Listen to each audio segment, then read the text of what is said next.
Hi, you're listening to the Coaching in Organizations podcast, real stories and strategies for building coaching cultures within organizations with an unapologetic love of group coaching. I'm your host, Dominique Mass, and I'm the founder at Group Coaching HQ. Today, my guest is Traci Mundy Jenkins, Director of Career Development at Venable.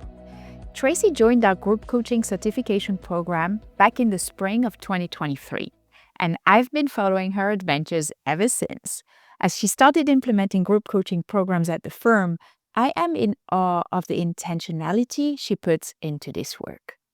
In this episode, we reflect on what it takes to introduce coaching into a profession built on expertise, billable hours, and high-performance expectations. Specifically, we focus on how group coaching supports identity transitions for lawyers preparing for partnership, how preparation for an orientation and expectation setting drives engagement in coaching programs. We also talk about the importance of building cross-office groups to support networking and relationship building. Finally, we dive into why peer learning and peer coaching is the real engine of group coaching. Enjoy the conversation.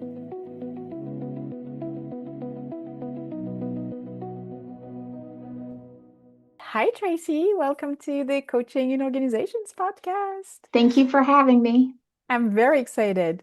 Before we dive into our conversation, though, I would like to share a little bit about you. I was rereading this before we started, and I'm in awe of all the things that you have done.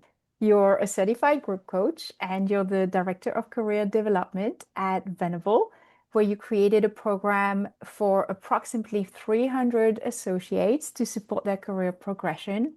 You're part of the professional development and training department, and you're involved with the onboarding and integration of recent law students, graduates, and lateral associates through individual advising, coaching, small group discussions, presentations on critical professional skills, and also highlighting the firm's well-being initiatives. You have your hands full. In addition to this, you also offer guidance to partners and other firm leaders to assist with their associate interactions.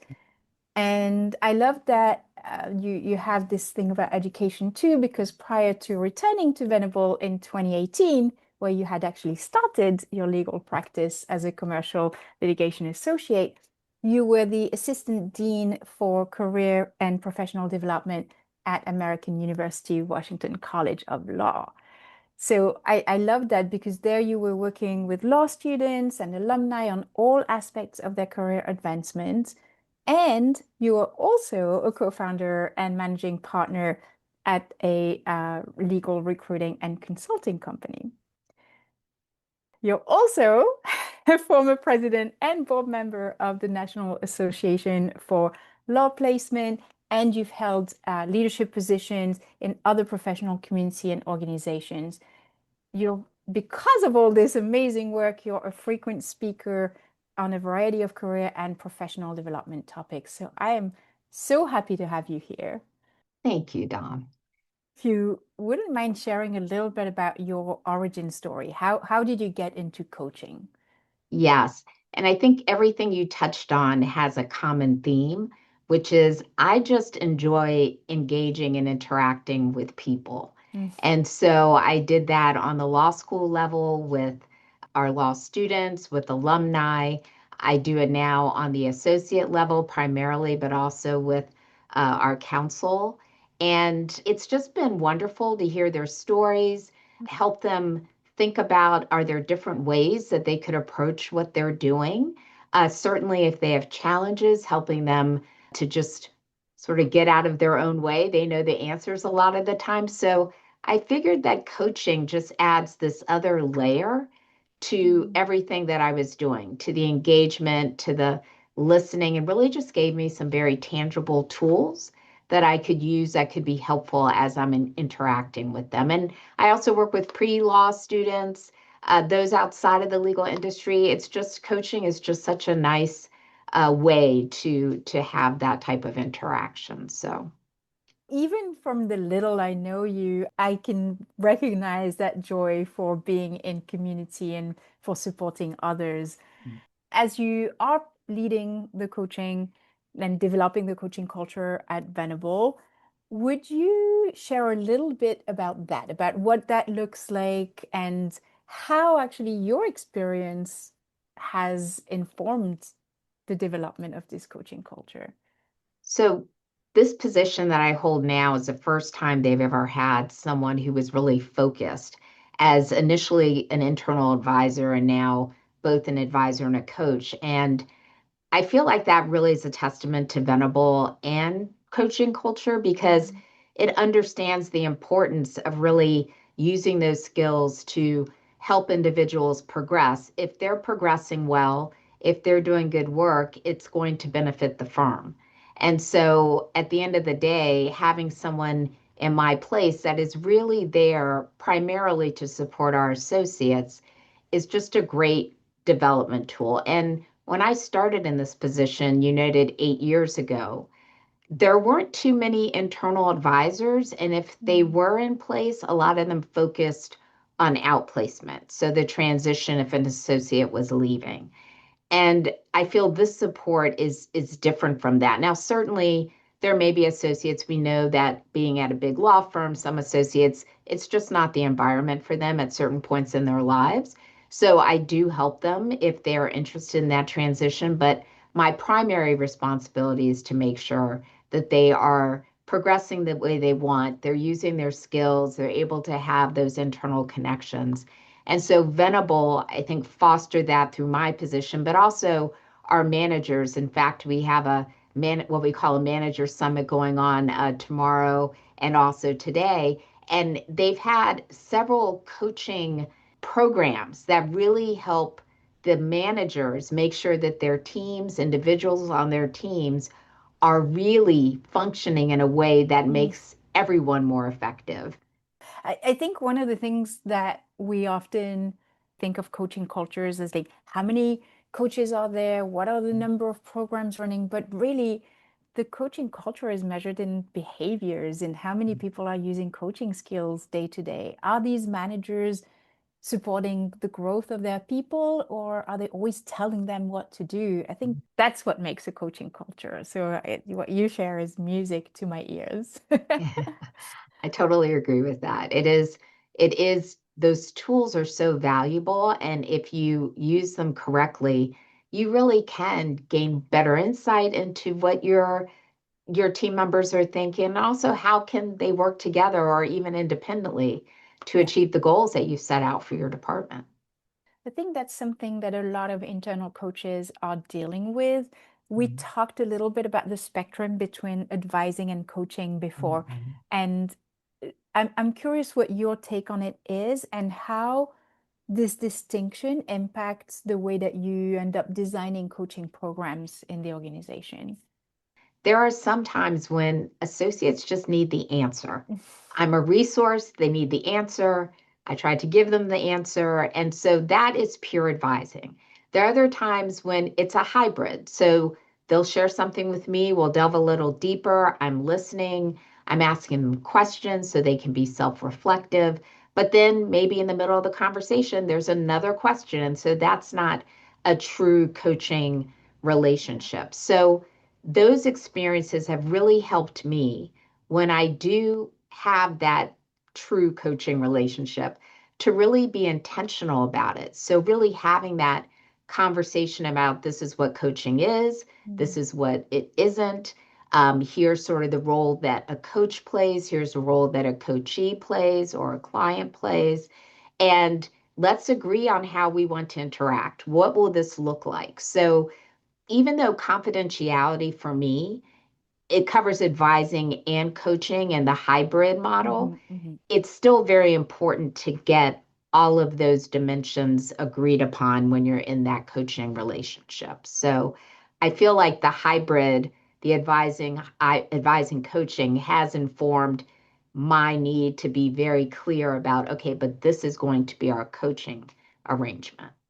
What I'm hearing is almost like it's almost a contract, right? Like in Mhm. every interaction and it sounds like that's the case for most programs, whether it's one-on-one Hmm. or a long-term relationship. There's a contract around how are we going to be working together and the Yes, boundaries of it. yes, Yeah, I agree. so, so powerful. And as you I know that one of the things you mentioned, if we're think since we're thinking about programs, was having built a group coaching program with Counsel, Mhm. those who are on the partnership path. What I'm curious, what made you choose that specific population? Yes, it's a great question.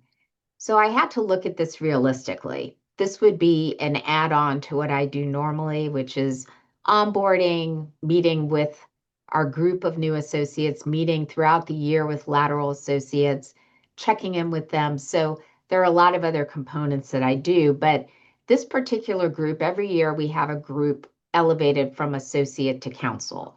Most of them have been in place for at least a couple of years as associates. Many of them are associates that I've worked with in the past. So there was already this level of comfort with Mm, them continuing to work with me. And I also knew it was a finite group. So I can tell from past participation if I have X number that I'm offering it to, Y will take advantage of it. And it's typically very manageable. So I knew from a number standpoint, it would be easy to introduce the program and to administer it. And then I thought about, well, what does this group need? They're already getting a lot of critical guidance in terms of credits and how they are going to grow business and all those things that are very important when you get to that level. But they also need community and they need a sense of, okay, what if I have communication questions that I need to ask? Or how do I manage down? What does it look like if I don't feel that this is actually my position yet. I'm mm, not really comfortable being in this position. So that's what I offered to them. And I do think that sense of community, being able to share with people is so vital. So that's how I sort of landed on this particular group, just being able to support them in that way with the hope that, the community they're building, a lot of times it's cross practice groups. It's in different offices. We have several offices mm. across the country. And that also is a great foundation for future business development and cross-selling and having internal, colleagues who can help you out or help your client. So, Oh, so much good stuff here. I want to highlight three things that you shared because I think they're so important. One was the managing numbers and how to invite people into a program. And I think that's such a important piece to be intentional about because the number we end up with might make or break the success of a group. So thank you for highlighting that. And the other piece that I think is so key because I see a lot of coaching programs, group coaching programs being created for people who are in first whatever fill in the blank, So for you, first year associates or first year going into business development roles.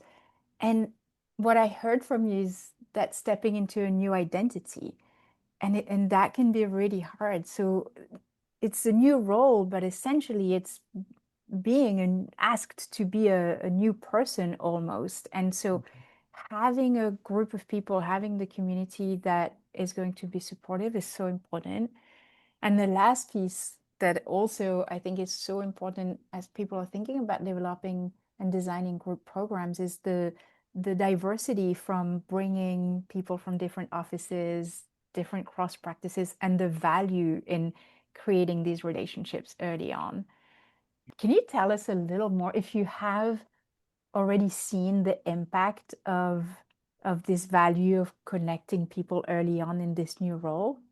I know that at least in one of my cohorts, there seemed to be an appetite to continue beyond. Now, what that looks like, I'm not sure because we sort of finished our engagement, but based on what they were saying in the last session, it sounded like they wanted to somehow continue. Mm, But I could tell through the discussions that either someone shared something and they thought, oh, that's a really good idea.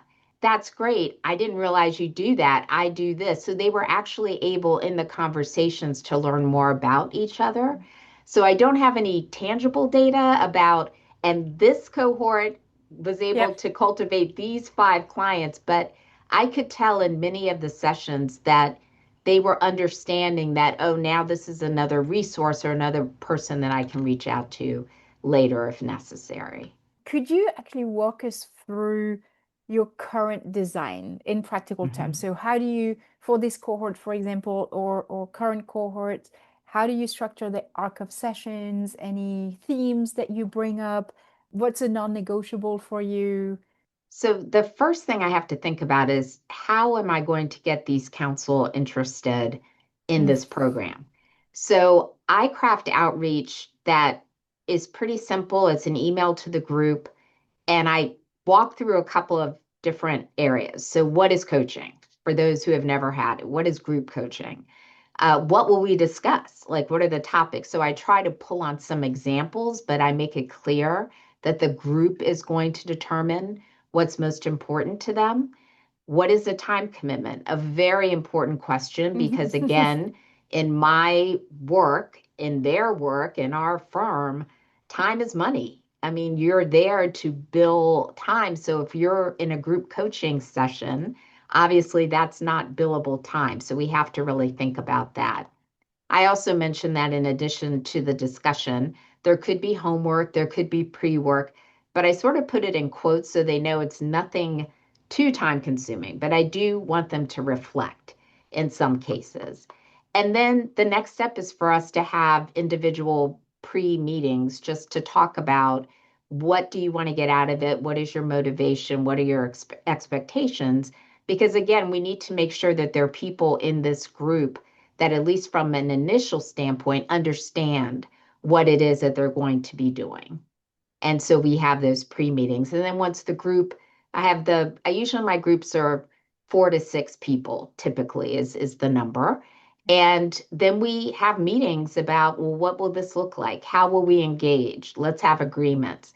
I think a non-negotiable to answer that question is definitely the confidentiality piece. Mhm, Although mhm. I have to qualify that because if they share something that I have an obligation to share, or they breached a policy, or I'm concerned about their well-being, then typically I'm going to have to sort of breach that confidence and, get some additional support. But other than that, I do feel the confidentiality so they feel comfortable sharing is very important.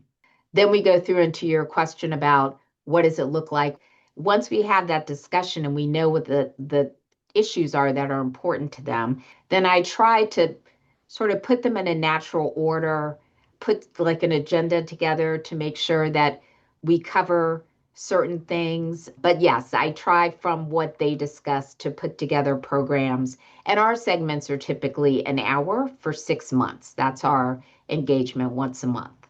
So that's typically how those programs are structured with the council.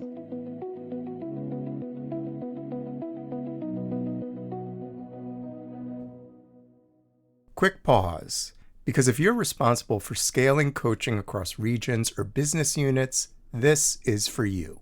If you're like many of the coaching and talent leaders out there, you're being asked to expand access to coaching while still driving ROI, retention, and building a real coaching culture. Those who get this right are investing in structured group coaching. And that's where we at Group Coaching HQ come in. Coaches from global brands, universities, healthcare systems, and public sector organizations have joined our ICF-approved 12-week group coach certification program, earning 30 ICF CCEUs while gaining the frameworks, toolkit, and community to confidently build and lead impactful group coaching programs. Need something tailored? We deliver custom workshops, train the trainer programs, and consulting to help you design the right structure for your organization. And if you want turnkey support, we provide seamless, high-quality group coaching delivery, from coaching matching through to final reporting. If you're ready to amplify leadership impact through small group interventions, visit groupcoachinghq.com and find the collaboration option that's right for your organization.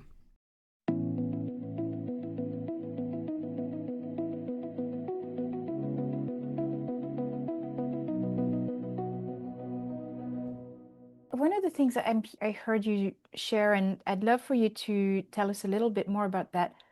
One is sharing the value of being in group coaching when it's not billable time, because I think that's something that not only in law firms, but in consulting firms, people are running across the same issue. And the fact that you have one-on-one conversations is a support of showing that value of some people might say, I don't have time to have a conversation with each person. What would you say to them? Well, I guess I would be a little concerned Mm, only because if you don't have that conversation and you have your first meeting and it's obvious that maybe they don't understand what they committed to, I feel like that could have a negative impact on the group. mm, And also, if they decide it's not what they want, then they may or may not show up. That sort of has an impact on the group dynamic. So, these discussions, I think they're important. I think it's just, I learn a lot from why they think it's good for them. I'm able to gently remind them that maybe this is not quite what they think and sort of explain to them what is really involved. And I just see the value in that when they come together as a group. So I would say try to make the time, even if it's just a few minutes, to just assure them and yourself that this is something they would benefit from. For any type of coaching intervention, I think how we set it up and the time that we spend before the intervention per se begins is key in in the success, in creating the success of that intervention. You do a pre-call, you also do an orientation, and you had a moment where you still noticed there's got to be a better way to make sure that all participants understand that they are the coaches to each other and not that I'm the only coach in the room. Tell us more about that. In group coaching, and I feel like there is a difference here between just convening a group and you're leading the group versus you are a trained group coach. You understand and convey to them what group coaching is, that they are using coaching skills to coach each other. And you're there maybe to see the commonalities, to probe a little more and be curious if they're not constantly doing that. But your role is not primary. It's for them and it's what they value is what needs to be the focus. So sometimes there'll be a situation where maybe they've done a reflection, they're coming back together as a group, they're each going to share their reflection. So one person shares, it's lovely. And then the next person, instead of saying, oh, I'm curious, tell me more, or delving into it, they share theirs. And so Mhm. I just feel like all of a sudden there's a void. The person who shared received nothing in return. No questions, no further depth in terms of what they shared. For me, knowing that that's where the real value lies, trying to figure out what's going to be the best way for them to recognize that that's really something they need to do more of. We can definitely do a better job in terms of not only expressing how important active listening, being present, powerful questions are, but really practicing it, Mm. like getting them together, putting out a scenario and having them respond. And then because we're not quite in the session yet, I can say, okay, that would have been a great opportunity for someone to jump in, even just acknowledge what the person said. So I'm hopeful that if they get that practice, it'll become a bit of a second nature as opposed to what I just described. One of the stories you shared with me earlier was about the imposter syndrome theme, where everybody said they wanted to work on it, and then the group picked the topic, and then nobody related. Can you tell us a little bit about that story and how it helped you grow as a coach? That was a situation where we did come together in the orientation. That was one of the topics that was identified as one they wanted to talk about. I put together a very nice program. I knew in my agenda that was going to be a 20 to 30-minute part and segment of that session. I introduced the topic, and then literally everyone in the group said, "Oh, no, I didn't feel that. I didn't feel that." And so in my mind, a couple of things happened. One, oh my goodness, we now have all this time. What are we going to do with it? I haven't prepared anything else. But then I really used my curiosity to say, well, why didn't you find that you Mhm. experienced imposter syndrome? What was it in your past, or what are the things that really helped you as you transition into this role? And then that turned out to be a very robust conversation that they all shared. So I learned that being flexible and not always in control of everything, because it's, again, not about me, it's about the group. It's what they want to discuss, it's what's going to resonate and stick with them. And so I try to take that lesson and understand that sometimes things are just not going to go according to my plan, but the outcome is still going to be important. You just mentioned the word control, which Yes, also reminds me of another shift that you shared when we talked, which was being a control person, a trained yes. lawyer, and all the things. Can you share a little more about this? Silence is so powerful, and we learn in coaching that it is a powerful tool. But again, if you're a person who likes to be in control, or you're a person who just can't stand the silence, it's very difficult at first to be Very comfortable difficult. with it. And so I don't have a rule, 90 seconds of silence, and then I jump in. I try to look at body language. I try to see if someone coming off mute but not saying anything. So I try to just determine, are there natural signals that people Mm. want to contribute? We all know not everyone is going to jump right in. Some people need time for reflection and they need time to process. And I want to give them that time. But at the same time, again, the control in me is saying, okay, we have an hour and this is where we should be at this point in our program. So I am getting comfortable. I think it's a continuous work in progress, but I am getting comfortable with the silence. And then eventually, usually somebody will participate. I want to touch on one last thing before we move into our two closing questions. And one of the things you talked about was being protective of reflective time. So I'm curious what you thought about or what you'd like to implement to protect that reflection time. I sometimes will have pre work depending on the topic, just so they can give some thought to whatever we'll be discussing. So that's a form of reflection. I also, during our sessions, try to carve out time for them to think about what they learned, think Mm. about the action they want to take, and get that down on paper or type it out, whatever is easiest for them, so they don't lose it. So I try to build in some time.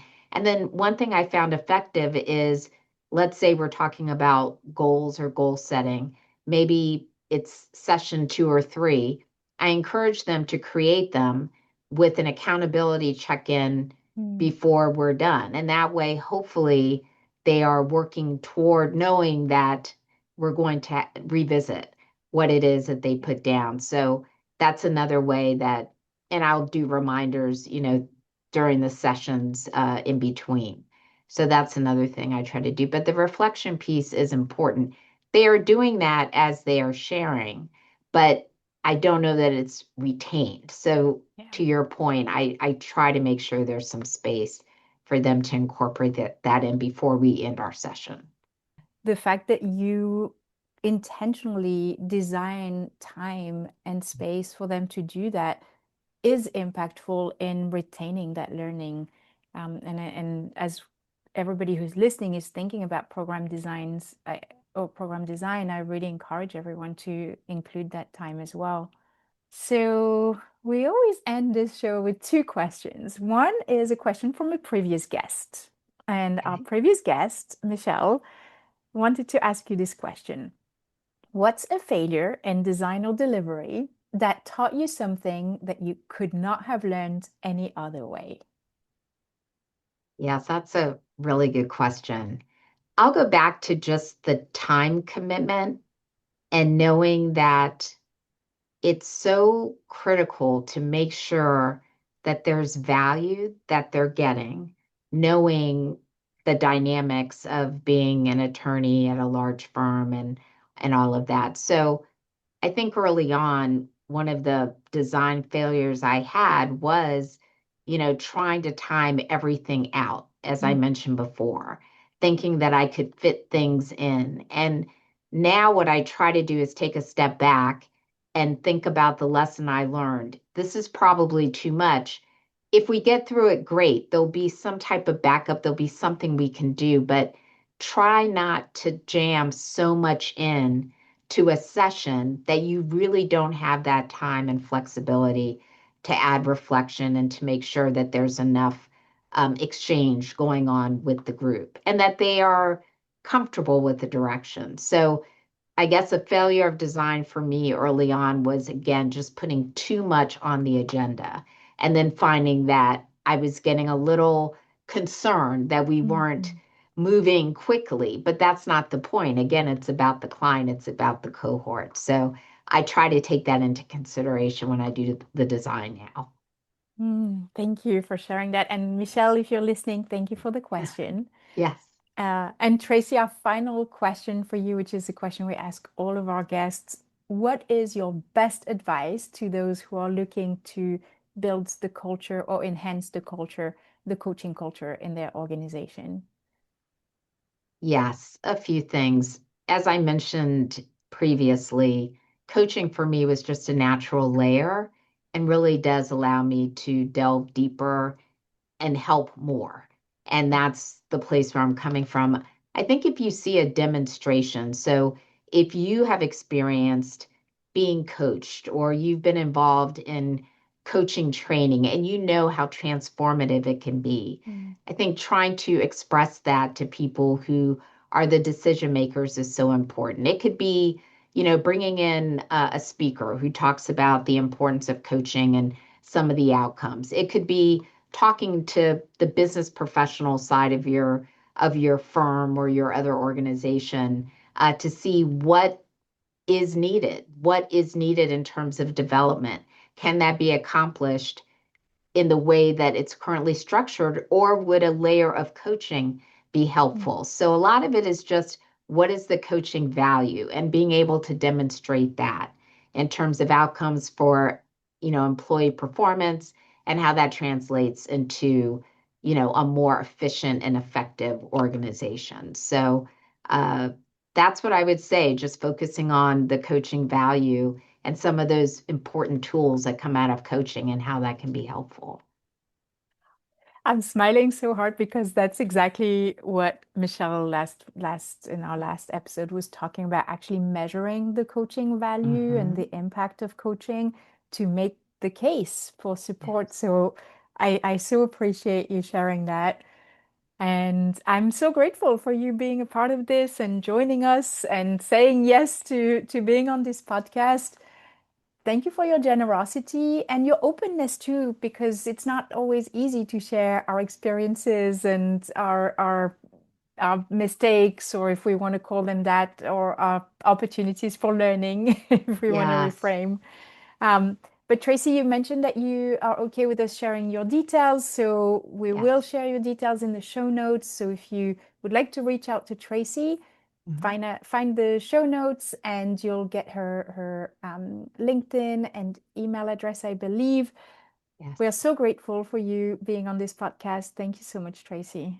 Well, Dom, thank you so much for the kind invitation. And it's just a pleasure. And I love coaching. I love group coaching. It's just empowering. And I hope individuals who maybe are thinking about it will definitely feel free to reach out to me. I'd be happy to share more experiences. But thank you for the invitation. Absolutely. Thanks so much, Traci.